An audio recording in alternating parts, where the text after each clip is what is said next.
العزت ارشاد فرماتا ہے ان الذین قالوا ربنا اللہ، بے شک وہ لوگ جنہوں نے یہ کہا کہ اللہ ہمارا رب ہے، ثم استقاموا، پھر اس بات پر وہ مضبوطی کے ساتھ ثابت قدم رہیں، قائم رہیں، استقامت اختیار کی، تتنزل علیہم الملائکہ، پھر اللہ تعالیٰ نے ایسے لوگوں کی فرشتوں کے ذریعے سے مدد فرمائی۔ پھر وہ فرشتے کہتے ہیں کہ ایمان والو خوف نہ کرو، غم نہ کھاؤ، ابشروا بالجنہ، تمہارے لیے جنت کی خوشخبری ہیں، جنت کی بشارت ہیں۔ قرآن مجید کی اس آیت مبارکہ میں استقامت کی فضیلت بیان کی گئی ہے۔ استقامت ایمان میں بھی ضروری ہے، استقامت عمل میں بھی ضروری ہے، استقامت کاروبار میں بھی ضروری ہے، ہر عمل میں استقامت ہونی چاہیے۔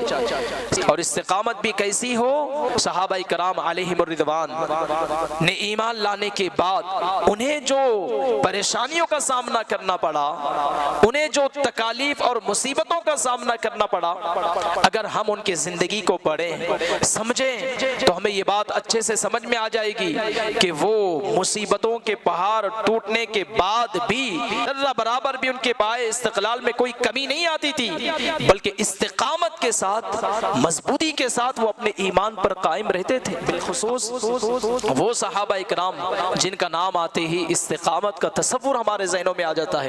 حضرت بلال رضی اللہ تعالی عنہ کی استقامت کو دیکھیں، کس طرح سے انہیں ستایا گیا، کیسے پریشان کیا گیا، ایمان چھوڑنے پر کیا کچھ انہیں تکلیفیں نہیں دی گئی، لیکن اس کے باوجود حضرت بلال رضی اللہ تعالی عنہ اپنے ایمان پر مضبوطی کے ساتھ ثابت قدم ہیں۔ حضرت عبداللہ بن حذافہ رضی اللہ تعالی عنہ، یہ روم کے عیسائیوں نے انہیں گرفتار کر لیا، ساتھ میں 80 لوگ اور بھی گرفتار ہوئے۔ جب بادشاہ روم کے سامنے انہیں پیش کیا گیا، بادشاہ روم نے کہا حذافہ اگر آپ اسلام چھوڑ کر ہمارے مذہب عیسائی مذہب کو قبول کر لیں گے تو ہم آپ کو آدھی سلطنت عطا کر دیں گے۔ حضرت حذافہ کہتے ہیں میرا ایمان اتنا سستا نہیں کہ میں آدھی دولت پر تمہیں اپنے ایمان کو بیچ دوں۔ حضرت حذافہ کہتے ہیں کہ زمین و آسمان کی سلطنت بھی اگر مجھے مل جائے میں اللہ اس کے رسول کی محبت پر اس کو قربان کرتا ہوں۔ جب بادشاہ روم نے حضرت حذافہ رضی اللہ تعالی عنہ کا جواب سنا، بڑا جلال میں آیا، غصے میں آیا، اور اس نے کہا کہ حذافہ آپ کو ہر حال میں اسلام کو چھوڑنا ہی ہوگا اور ہمارے مذہب کو قبول کرنا ہی ہوگا۔ حضرت حذافہ کہتے ہیں جان تو جا سکتی ہے لیکن ہم اپنے ایمان میں ذرہ برابر بھی پیچھے ہٹنے والے نہیں۔ چنانچہ بادشاہ روم نے حضرت حذافہ رضی اللہ تعالی عنہ کے سامنے، اور بھی مجاہدین تھے، ان کے سامنے یہ حکم صادر کیا کہ ایک بڑی کڑائی آگ پر رکھی جائے، اس میں خوب تیل ڈالا جائے اور اسے بہت زیادہ گرم کیا جائے۔ چنانچہ جب وہ تیل گرم ہو جاتا ہے، ایک مجاہد کو حضرت حذافہ اور ان کے جو ساتھی تھے ان کے سامنے تیل میں ڈال دیا گیا۔ حضرت حذافہ رضی اللہ تعالی عنہ سے کہا جاتا ہے کہ حذافہ تمہارا بھی یہی حشر ہوگا، تمہیں اسلام چھوڑنا ہی ہوگا۔ حضرت حذافہ رضی اللہ تعالی عنہ رونے لگے۔ بادشاہ روم نے سمجھ لیا کہ شاید اب حذافہ اپنے دین کو چھوڑتے ہوں گے، اسلام کو چھوڑ کر عیسائی مذہب کو قبول کرتے ہوں گے۔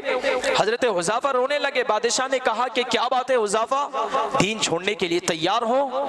حضرت حذافہ کا جواب سنیے، وہ کہتے ہیں میں اس لیے نہیں رو رہا ہوں کہ اس مجاہد کے بعد میرا نمبر آنے والا ہے، بلکہ میں تو اس لیے رو رہا ہوں کہ اللہ رب العزت کی بارگاہ میں میں اپنی ایک حقیر جان کا تحفہ قربان کر رہا ہوں۔ میں تو اس لیے رو رہا ہوں اور میری خواہش یہ ہے کہ اللہ اگر مجھے 1000 جانیں دی ہوتی تو ساری کی ساری جانیں میں اللہ کے نام پہ قربان کرنے کے لیے تیار ہو جاتا۔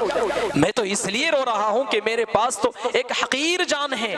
یعنی ایمان پر استقامت کا جذبہ تو دیکھیے، اضافہ ہے کہ ایمان میں ذرہ برابر تذبذب نہیں آ رہا ہے، ذرہ برابر کوئی کمزوری نہیں آ رہی ہے۔ وہ تو جواب اتنا سخت دیتے ہیں کہ بادشاہ کے ہوش اڑ جاتے ہیں۔